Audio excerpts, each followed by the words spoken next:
Com mais de 500 mil mortes pela pandemia, crise econômica e as novas evidências de corrupção, agora envolvendo a compra de vacinas, o cerco se fecha contra Jair Bolsonaro. Pela primeira vez desde a posse, está configurada no país uma maioria social contra o presidente, com crescimento dos protestos de rua e do clamor popular pelo impeachment. Diante do atraso na imunização, do desemprego e da inflação, apenas 23% da população consideram o governo ótimo ou bom, enquanto 50% consideram ruim ou péssimo, segundo pesquisa do IPEC. Na pesquisa anterior, de fevereiro, este índice era de 28% e 32%, respectivamente, o que demonstra a piora da situação do governo. Os protestos de rua tomam uma dinâmica crescente, com participação de diversos setores da sociedade em uma unidade fundamental de organizações sociais e movimentos de esquerda para pressionar o Centrão a pautar no Congresso o pedido de impeachment. Diante do sucesso das manifestações do 29 de maio e 19 de junho, das evidências escandalosas da cobrança de propina para a compra de vacinas, a Frente Fora Bolsonaro antecipou a nova rodada de manifestações para este sábado, dia 3. Para falar sobre a nova conjuntura que se abre no país com as mobilizações e o aprofundamento da crise do governo, nós contamos hoje com a participação de Gibran Jordão, que é membro da Coordenação Nacional da Travessia, coletivo sindical e popular, e com a participação do diretor do sindicato, Reinaldo Santana. No segundo bloco do programa, o presidente do sindicato, Rafael Prado, fala sobre o resultado da eleição da Petros e a continuidade da luta em defesa da previdência dos petroleiros.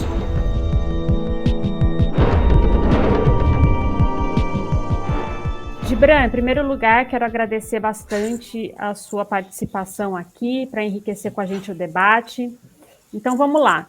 Nos dias 29 de maio e 19 de junho, o país voltou a viver grandes manifestações de rua pelo Fora Bolsonaro, como há muito tempo não se via. E, a princípio, essas manifestações elas pediam vacina, comida, emprego, saúde. Foram manifestações que abriram caminho pela primeira vez, de fato, para a derrubada do governo Bolsonaro. Agora, os protestos eles ganham um novo elemento, né, com o fator da corrupção, os fortes indícios de envolvimento do governo com corrupção. Como você vê esse novo momento na luta contra o governo Bolsonaro, a partir desses novos elementos? Eu queria, em primeiro lugar, agradecer o convite, parabenizar pela iniciativa. Acho que usar esses recursos para a gente poder dialogar com os trabalhadores, as trabalhadoras, é sempre muito importante, né? E esse tema que vocês estão explorando aí nesse momento é crucial para a luta contra o governo. Nós não sabemos se tudo que aconteceu até agora ainda é suficiente para que o governo possa ser interrompido, tá? Mas com certeza nós estamos diante de um novo momento, uma nova conjuntura. Diferente do ano passado, diferente do início das mobilizações, porque vamos retomar aqui um pouquinho desde o início do ano. Desde o início do ano, a gente começou um processo de mobilizações, principalmente por conta da tragédia que abateu o estado do Amazonas, né, com a falta de respiradores, com os hospitais lotados, com a falta de oxigênio, né, aquilo abalou o Brasil, aquilo foi uma situação na qual várias gerações nunca tinham visto. Então, foi a gota d'água para que se formasse algo que estava faltando, que era uma frente única de organizações que de forma unitária começaram a construir um processo de mobilização no Brasil que começou com as carreatas. Tá? Vocês devem lembrar. Ainda não havia quase nada de vacinação, como ainda há muito pouco, né, mas naquela época ainda não tinha começado, no início do ano, e era necessário fazer mobilizações, e a gente começou a lançar mão das carreatas, que se desdobrou nos atos simbólicos, que daí se desenvolveu nas manifestações de rua já propriamente ditas, que é o que nós já estamos vivendo, tanto no dia 29 de maio, como agora recentemente no dia 19 de junho, e agora com as manifestações no dia 3 de julho, que tem um fato novo, que é o que você inicia essa nossa conversa, né? Qual é o fato novo? Um fato que talvez seja o último bastião do argumento da defesa do governo Bolsonaro, né? Que é, no meu governo, abre aspas, né? No meu governo não tem corrupção. E o que nós estamos vendo desde as revelações dos irmãos Miranda na CPI da sexta-feira passada, até a, a própria declaração da empresa chinesa dizendo que recebeu uma proposta de propina que envolve $1 a cada dose de vacina, né? E vamos analisar bem essa denúncia, né? Por todas as notícias que saíram na grande mídia, a última que eu vi ontem à noite é que o funcionário, que era um funcionário comissionado não concursado, indicado por Ricardo Barros, foi exonerado depois da denúncia. Isso significa que não é uma mentira, né, que aconteceu de verdade. Bom, se o Ricardo Barros, que é líder do governo, que é do PP, do Partido Progressista, né, que foi ex-partido do próprio Bolsonaro, que é o partido do presidente da Câmara dos Deputados, né, indica vários funcionários com a missão de promover desvio de recursos públicos, e Bolsonaro sabia do esquema e não fez nada, então nós temos um caso grave de corrupção que envolve diretamente o presidente da República no governo Bolsonaro. E isso, com certeza, é gasolina, né, nas manifestações que estão acontecendo.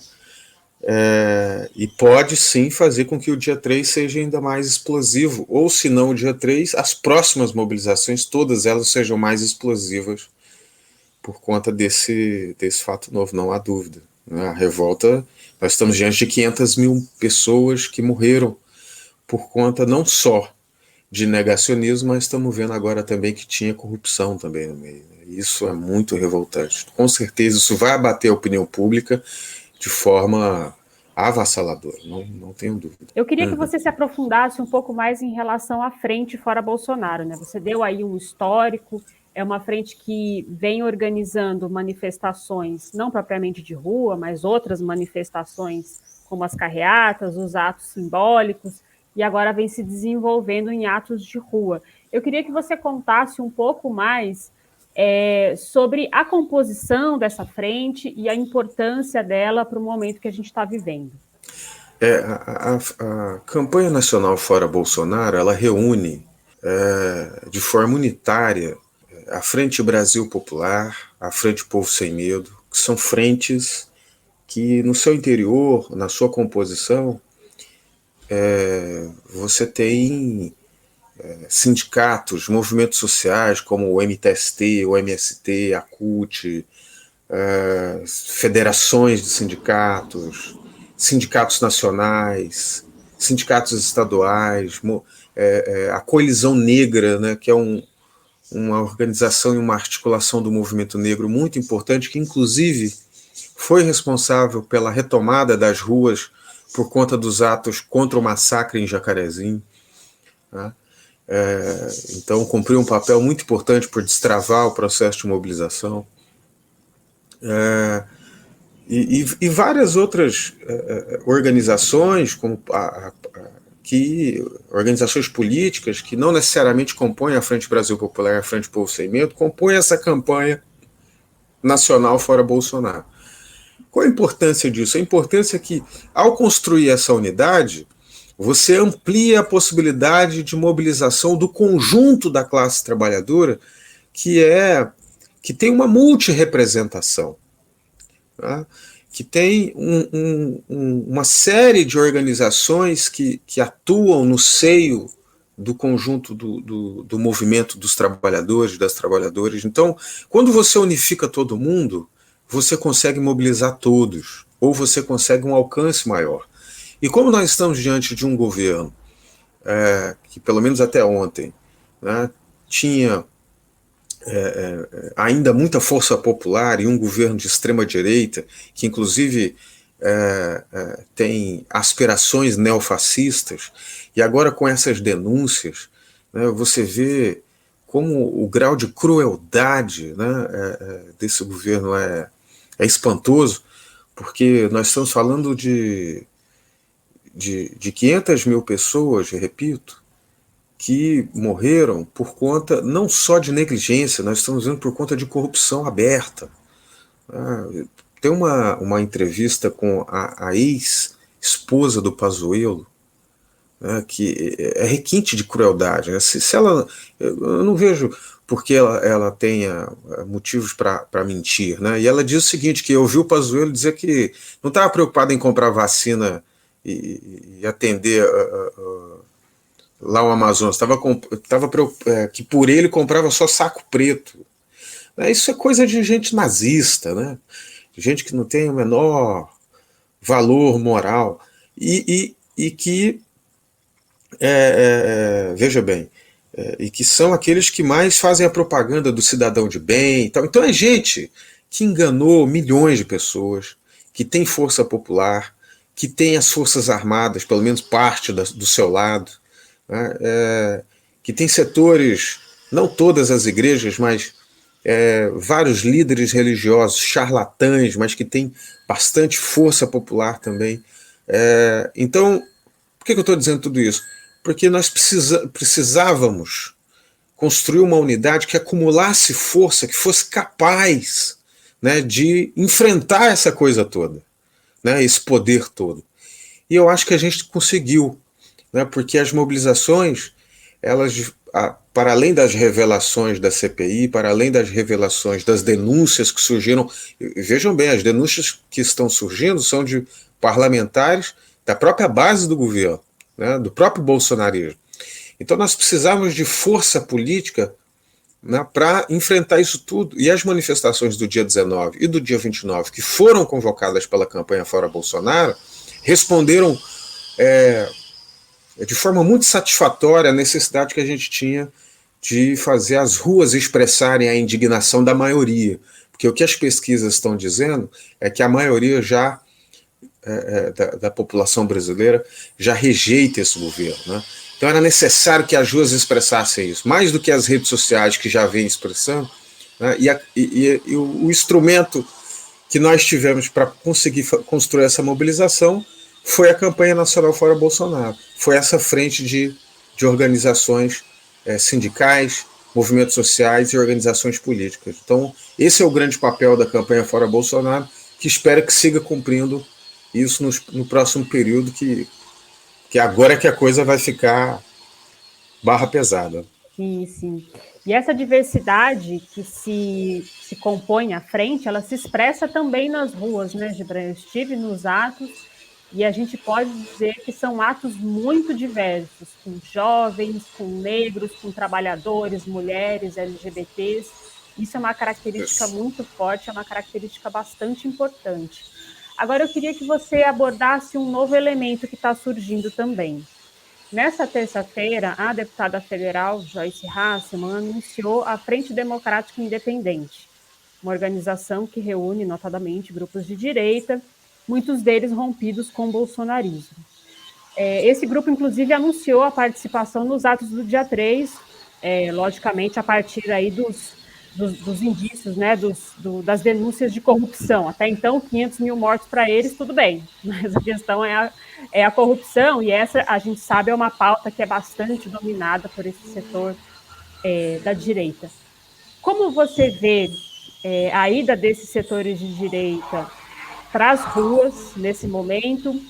E qual é o papel da esquerda, né, da Frente Única, diante dessa nova situação, com a direita também, muito possivelmente, participando dos atos? Olha, essa questão ainda está a vir, né? Embora com certeza existe um setor da direita que está rompido com o bolsonarismo e que, inclusive, vai participar hoje, no dia 30 de junho, do super pedido de impeachment no Congresso Nacional, ou seja, há sim uma parte da direita brasileira liberal que tem diferenças com o governo Bolsonaro, que está rompido com o governo Bolsonaro e que deseja o impeachment do governo Bolsonaro, mas daí presumir que eles vão mobilizar gente na rua, não estou dizendo que não vão fazer isso, mas nós precisamos ainda confirmar se vão, primeiro, conseguir e se vão participar realmente do dia 3. Em relação ao ponto específico de derrubada do governo Bolsonaro, esse é o único acordo que a campanha Fora Bolsonaro e as organizações que compõem a campanha Fora Bolsonaro têm com esse setor da direita. No restante da pauta, provavelmente 90% dos elementos não vai ter acordo.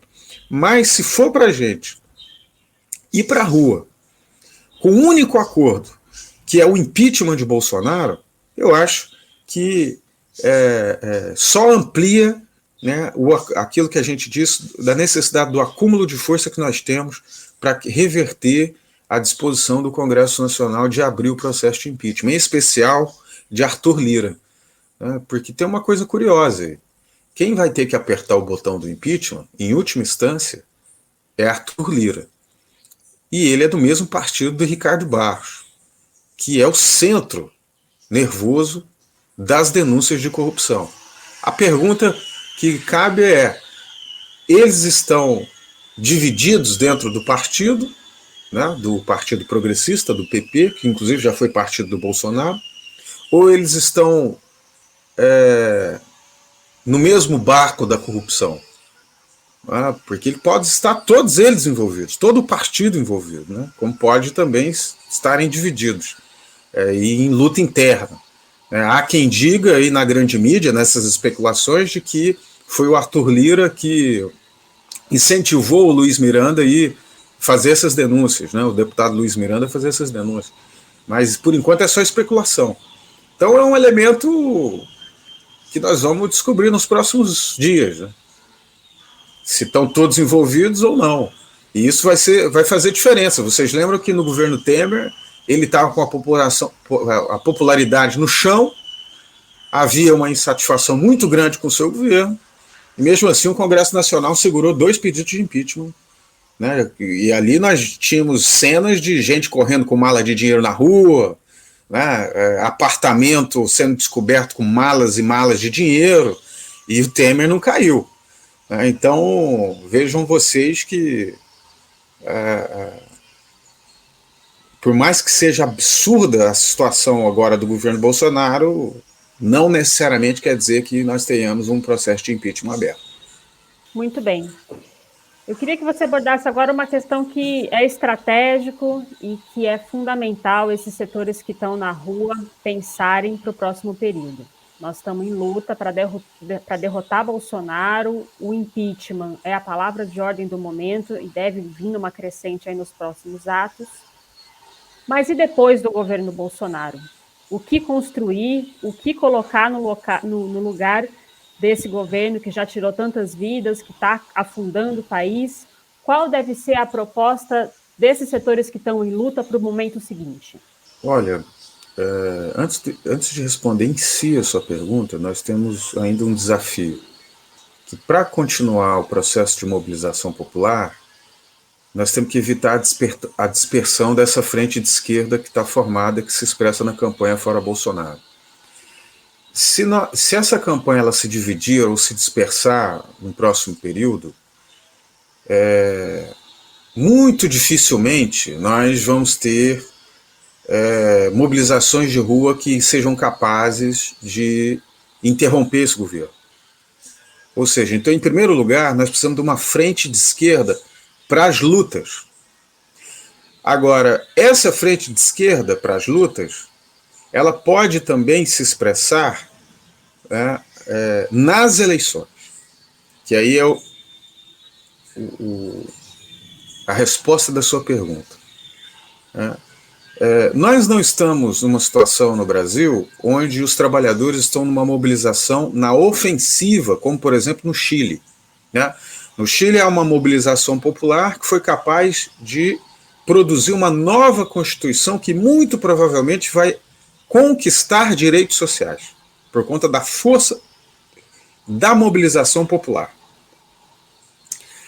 No Brasil, nós ainda estamos num grau de mobilização onde serve para o desgaste do governo, que pode, inclusive, né, se a gente conseguir aumentar o nosso alcance, dependendo das denúncias de corrupção e do desgaste do governo, porque nós estamos num país de milhões de desempregados, inflação, pandemia fora de controle ainda, pode ser que a gente consiga interromper o governo, pode ser. Mas hoje por hoje, nós ainda estamos numa luta defensiva. Né? A gente fez a mobilização do dia 19, na segunda-feira eles votaram a autorização para a privatização da Eletrobras. Ou seja, é uma situação diferente do Chile. Tá? Embora não seja a mesma conjuntura no Brasil, mas ainda nós não estamos num grau de mobilização da classe trabalhadora como no Chile. Eu estou dizendo tudo isso porque se nós não conseguimos interromper o governo Bolsonaro agora, nos resta participar do processo eleitoral e fazer a disputa eleitoral no ano que vem. E eu acho que a melhor tática para o movimento de massas é reeditar a frente de esquerda também nas eleições. Os partidos de esquerda e que têm intervenção nos movimentos sociais precisam também estar de forma unitária nas eleições, porque nós não sabemos, e eu não vejo ainda, né, por mais que esteja desgastado o governo Bolsonaro, ele ainda tem chance de vencer as eleições, até as últimas pesquisas. Esse cenário pode mudar até o final do ano, espero que mude. Né? Espero, inclusive, que a gente consiga derrubar esse governo nesse ano já. Né? Mas nós temos que analisar todos os cenários. Um dos cenários são as eleições, e sua pergunta é muito pertinente. Hoje por hoje, eu acho que a principal tática para conseguir também derrotar o governo Bolsonaro nas ruas e nas eleições é apresentar para o conjunto da classe trabalhadora brasileira, para o povo brasileiro, uma alternativa que envolva uma frente de esquerda com um programa que se enfrente contra esse neoliberalismo desalmado que está sendo aplicado no país, com privatizações e destruição de direitos trabalhistas, né? E que não tenha alianças com setores da burguesia, porque, como a gente mesmo estava dizendo agora, Joyce Hasselmann, Rodrigo Maia e outros setores da direita pode até ter acordo em derrubar o Bolsonaro, mas em relação ao que colocar no lugar e o programa que o Brasil deve adotar, um programa político, há muitas diferenças. Então, por isso defendo também uma frente de esquerda nas eleições. Gibran, muito obrigada pela sua participação aqui. A gente se vê aí nas manifestações. Bom trabalho para você. Eu que agradeço, Manuela. Boa sorte e boa luta para todos nós. Dia 3 de julho a gente se vê nas ruas.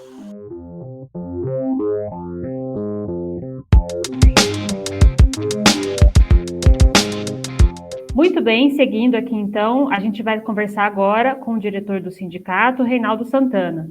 Oi, Reinaldo, tudo bom? Oi, Manu, tudo bem? Tudo jóia. Vamos seguir aí então na nossa conversa sobre as lutas pelo Fora Bolsonaro e todo esse novo panorama que se abre em nosso país. Reinaldo, estamos gravando hoje, quinta-feira, dia 1º de julho. Foi apresentado ontem na Câmara o que está sendo chamado de um super pedido de impeachment contra o governo Bolsonaro. Reúne aí diversos setores da esquerda, até partidos de direita também, que já foram base, inclusive, do governo Bolsonaro. Eu queria que você falasse para a gente como você está vendo esse novo momento diante dessa série de denúncias de corrupção e os atos de rua que estão tomando uma nova dinâmica no país. Então, Manu, eu acho que essa apresentação do super pedido de impeachment no dia de ontem, eu acho que é mais uma demonstração do tamanho da crise que esse governo está entrando e que não é à toa, né? Acho que muitos setores, tanto dos movimentos sociais, partidos, organizações de trabalhadores, as mais diversas entidades da sociedade, estão percebendo a tragédia ou a dimensão da tragédia que está se abatendo no nosso país. Ontem mesmo a gente já conseguiu atingir a cifra aí, pelo menos nos números oficiais, a gente sabe, inclusive, que isso tem algo subestimado, mas de mais de 518 mil mortes.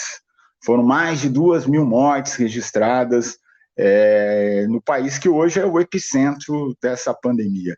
E tudo isso tem a ver com uma política desastrada, desastrosa, criminosa, genocida, que está sendo levada a cabo por esse governo.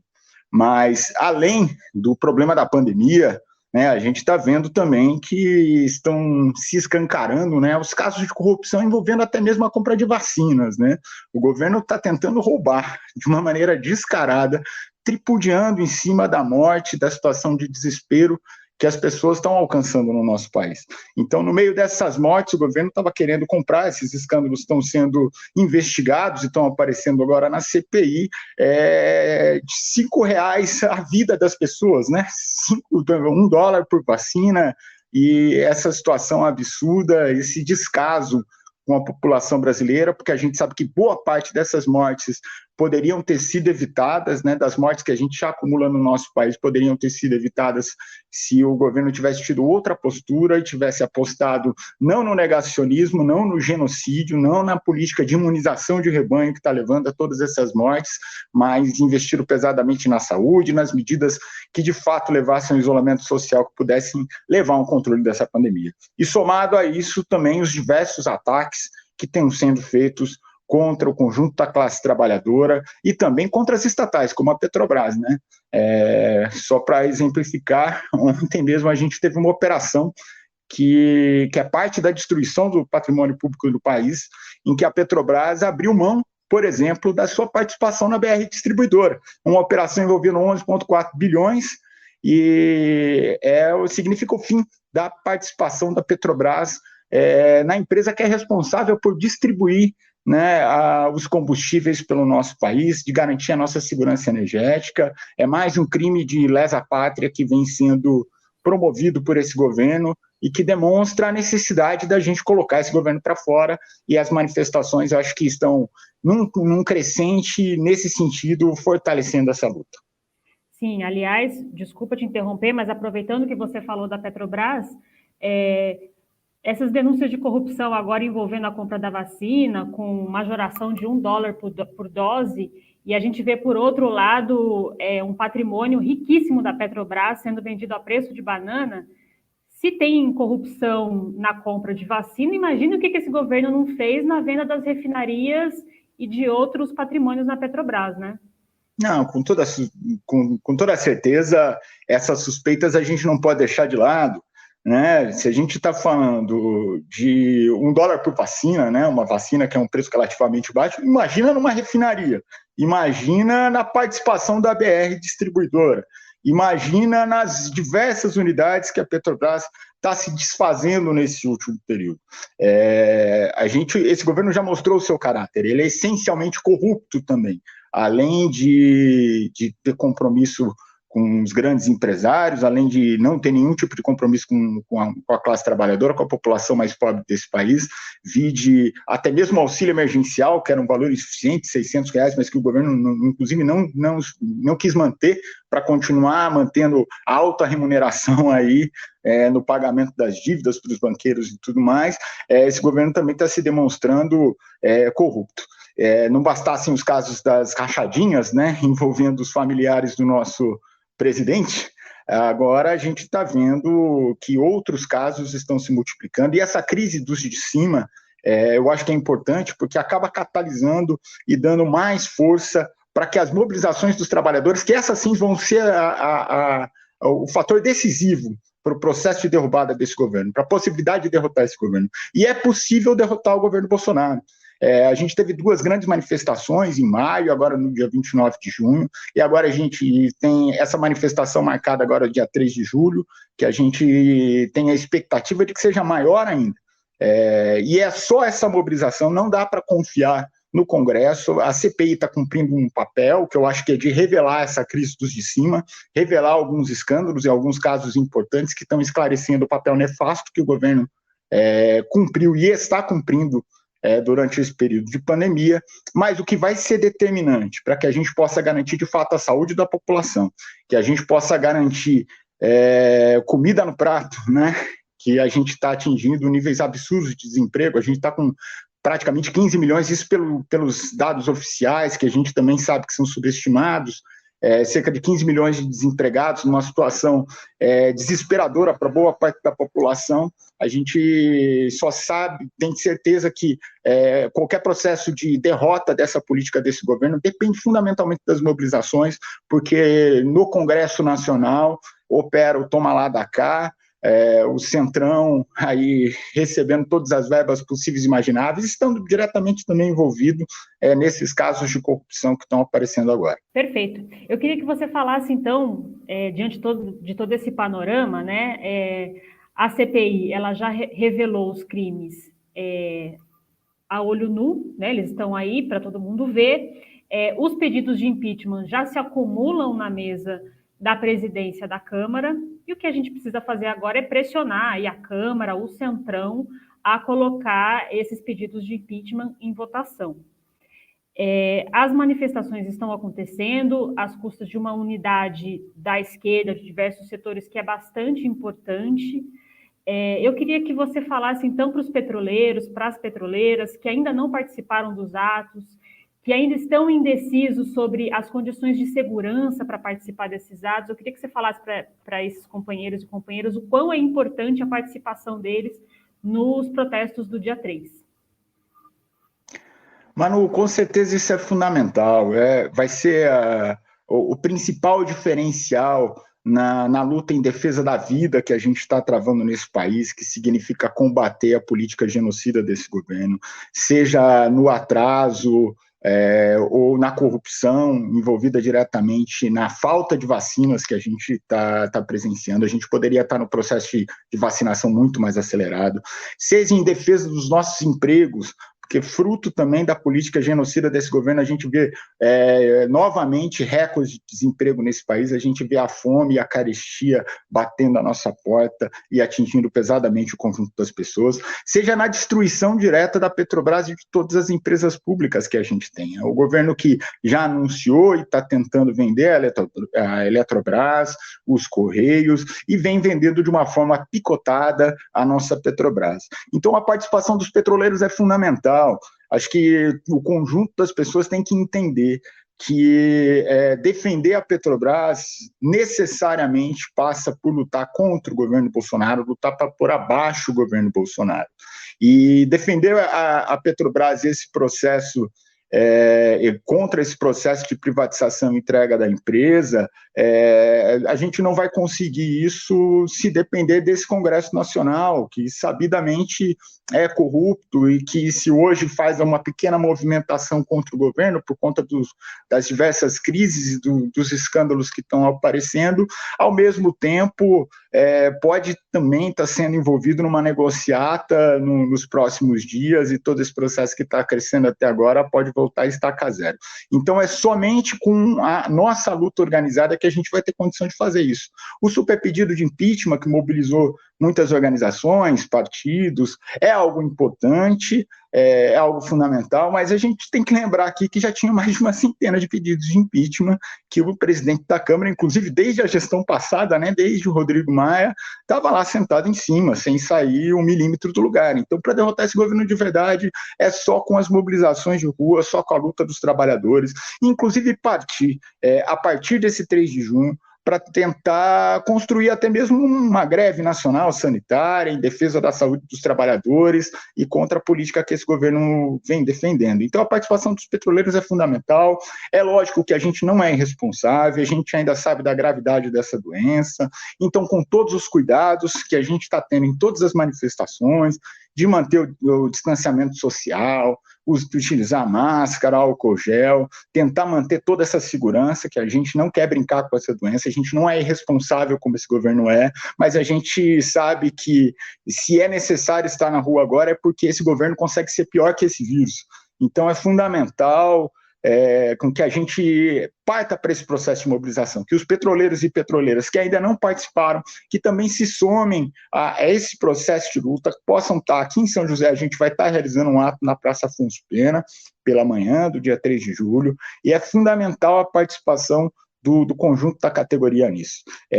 Lutar contra esse governo hoje é lutar pelas nossas vidas, é lutar contra a fome que está assolando o nosso país, é lutar em defesa da Petrobras e é lutar em defesa dos nossos direitos e empregos que vêm sendo sistematicamente atacados. Então, todas as ruas, agora é a hora, a gente tem uma grande oportunidade, todas as condições para poder impor uma derrota fundamental a esse governo, colocar para fora Bolsonaro e Mourão e fortalecer a luta em defesa de uma Petrobras contra o processo de privatização que está avançando não só na nossa empresa, como está atingindo também outras estatais importantes e fundamentais para o nosso país. É isso aí, Reinaldo, a hora é agora, não dá para esperar 2022. Muito obrigada pela sua participação aqui no Petrocast e até a próxima. Eu que agradeço, Manu, e de novo chamando, dia 3 de julho, agora é o 3J, fora Bolsonaro e Mourão, em defesa das empresas estatais, em defesa da Petrobras, em defesa da vida, todas as ruas para que a gente possa derrubar esse governo. Agora é a hora, 2022 está muito longe, a gente não sabe o que vai, a gente não sabe o que a gente vai ter em 2022 se a gente ficar esperando sentados nas nossas casas ou no nosso trabalho. Então é fundamental a gente engrossar essas mobilizações que estão sendo muito grandes, muito importantes e que podem ser o diferencial para que os trabalhadores possam sair dessa defensiva e poder lutar para ter melhores condições de vida nesse país.